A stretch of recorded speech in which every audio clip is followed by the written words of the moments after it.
Բարև ձեզ սիրելի ընկերներ, մենք այժմ գտնվում ենք Իջևանում և այստեղ որոշ թոշակառուների հետ հանդիպման ժամանակ վարչապետը նոր լավ լուր ասաց,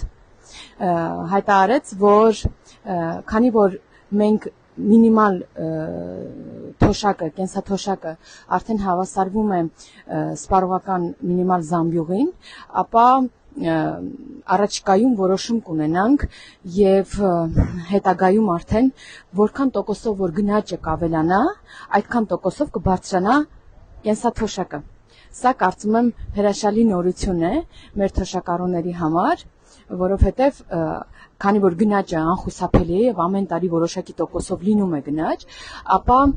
կենսաթոշակի բարձրացումը ևս այսուհետ արդեն ևս դրական իմաստով անխուսափելի է, այսինքն ամեն տարի